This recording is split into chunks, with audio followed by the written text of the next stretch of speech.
Welcome है student सभी का।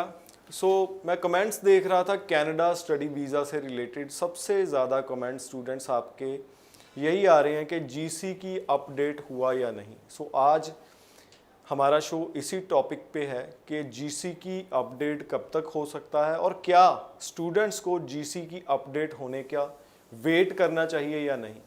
वीज़ा हेल्प से सीनियर कंसल्टेंट करण जी आज हमें इस डिस्कशन में ज्वाइन करेंगे। बहुत बहुत स्वागत है जी।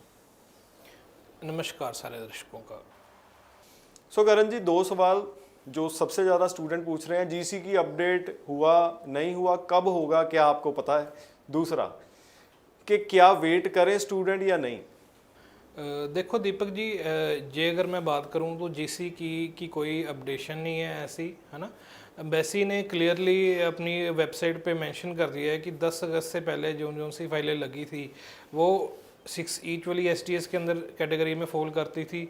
अब जो सी 10 अगस्त के बाद ओवरऑल 6 बैंड वाली जो सी फाइलें लगेगी वो एसडीएस कैटेगरी में फॉल करेगी, ओवरऑल 6 वाली।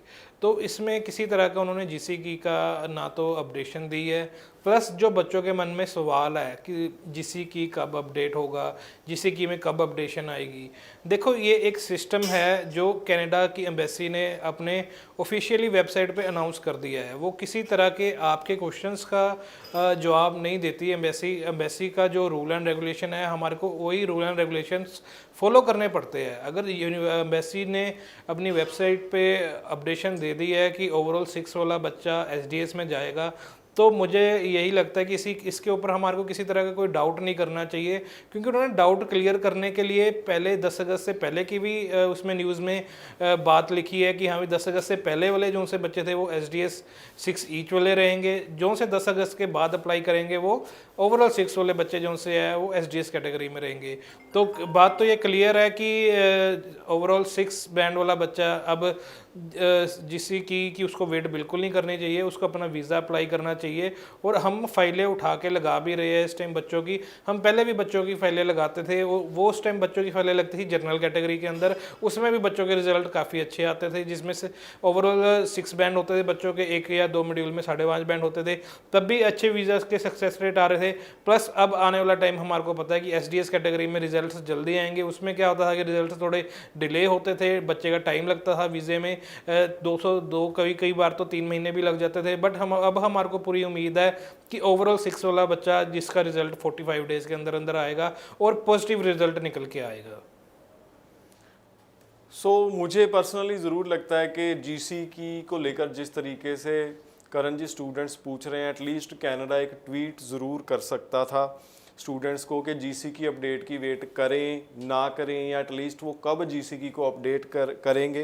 पर चलिए, हम भी ये बात समझते हैं कि ये सारा जो सिस्टम है डिमांड एंड सप्लाई का है। इस वक्त सप्लाई बहुत ज़्यादा है तो डिमांड उतनी ही है, तो शायद कनाडा इसलिए बिज़ी है बैक एंड पे चीज़ों को हैंडल करने के लिए। प्रेजेंटली जनवरी इनटेक की अब बात करते हैं। जो स्टूडेंट्स आपने क्लियर कर दिया कि स्टूडेंट्स को अप्लाई कर देना चाहिए। 10 अगस्त के बाद का सिनेरियो कनाडा ने रिटर्न में क्लियर कर दिया था, तो जीसीकी का डाउट नहीं करना चाहिए। अप्लाई कर देना चाहिए। तो जनवरी इनटेक में किन बातों का ध्यान रखें स्टूडेंट अप्लाई करने से पहले? क्या कोर्स सिलेक्शन इस वक्त सबसे इम्पॉर्टेंट रहेगी, या प्रोविंस सिलेक्शन, या एसओपी?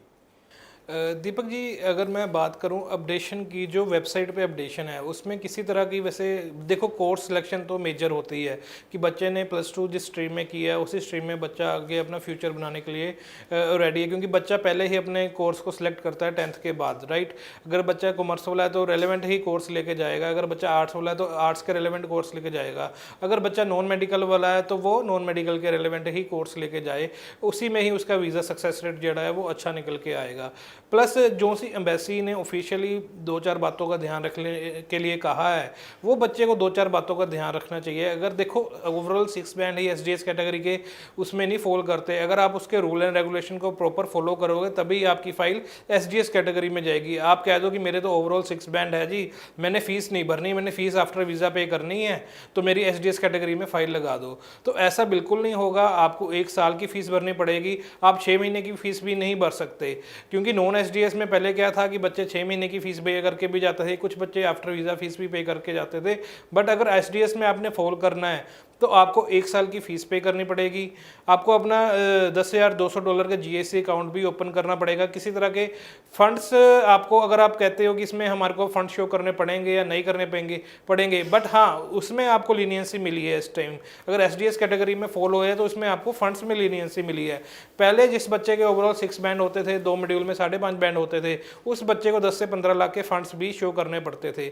बट अब STS कैटेगरी के अंदर आपको फंड्स ज़्यादा शो करने की ज़रूरत नहीं है। हमारी टीम आपको ये गाइड करेगी कि आप 6 से 7 लाख रुपए के अपने फंड शो करके अपना वीज़ा अप्लाई कर सकते हो, जो कि एम्बेसी को ये रहे कि क्लियर रहे कि ये बच्चे के पास नेक्स्ट ईयर की फ़ीस अवेलेबल है, कि बच्चे को अगर वहाँ पर जाके किसी तरह की कोई प्रॉब्लम आती है कि बच्चे के पास फ़ीस अवेलेबल है, उसके पेरेंट्स के अकाउंट्स में फ़ीस अवेलेबल है, कि बच्चा नेक्स्ट ईयर की अपने कोर्स की कंप्लीटेशन तक की उसके पास फ़ीस अवेलेबल है, इस बच्चे को हंस के वीज़ा दिया जाए। प्रेजेंटली कितनी देर में ऑफर लेटर आ रहा है? दीपक जी, अगर मैं बात करूं, ये कॉलेज से कॉलेज वेरीफाई करता है। हमारे पास कुछ कॉलेजेस ऐसे भी है जो 2 दिनों के अंदर भी ऑफर लेटर दे रहे हैं, बट कुछ कॉलेजेस ऐसे भी है जो 15-15, 20-20 दिन भी लगा रहे हैं ऑफर लेटर में। तो देखो, रश ज़्यादा है, डिमांड एंड सप्लाई की जो आपने बात की है, बिल्कुल सही बात की है, क्योंकि अब डिमांड ज़्यादा है, सप्लाई कम है, तो टाइम तो ज़रूर लग रहा है। बट ऐसा नहीं है कि बिल्कुल ही ऑफर लेटर आ नहीं रही है, ऑफर लेटर भी आ रही है। प्लस जो से मैरिड कपल्स है उनके लिए भी एक बहुत अच्छी न्यूज़ है, उनके भी वीज़ा साथ में ही आ रहे हैं। पहले उनको 3 मंथ बाद जाना पड़ता था ओपन वर्क परमिट में। प्लस अब क्या हो रहा है कि जो सा मैरिड कपल है जिसकी अगर वाइफ पे साथ जा रही है, वाइफ स्टडी वीज़ा पे जा रही है, तो उसके जो स्पाउस को है ओपन वर्क परमिट साथ ही में ही मिल रहा है। तो ये भी एक अच्छा गुड पॉइंट है कनाडा की एम्बेसी की तरफ से, क्योंकि हस्बैंड वाइफ का जो सा बीच में गैप पड़ जाता था, वो भी कहीं ना कहीं फिर परेशानी रहती थी। एक सिंगल अगर हम बात करें तो वाइफ जाती थी तो उसको पीछे से प्रॉब्लम काफ़ी आती थी, है ना। तो ये काफ़ी अच्छा एम्बेसी की तरफ से एक हमारे को पॉजिटिव पॉइंट दिखा है कि जो सा ओपन वर्क परमिट स्पाउस का है, चाहे वो आप लगा लो कि हस्बैंड का हो जाए, चाहे वो लगा लो कि आप वाइफ का हो जाए, वो साथ में मिल रहा है। अगर कोई किसी के बच्चे भी साथ में हैं तो वो बच्चे भी साथ में आज डिपेंडेंट पे जा रहे हैं। सो स्टूडेंट्स, स्पाउस वीज़ा पे भी हम लगातार नज़र बनाकर रखेंगे। बहुत एक अच्छी अपॉर्चुनिटी दी है स्पाउस वीज़ा के रूप में कनाडा ने। लेटेस्ट अपडेट्स इसके आपके साथ शेयर करते रहेंगे, और पूरे प्रोसेस को लेकर एक अलग से वीडियो जल्दी हम प्लान कर रहे हैं जिसमें सारा प्रोसेस एक्सप्लेन करेंगे कनाडा स्पाउस वीज़ा का। Thank you so much. Thank you जी सभी।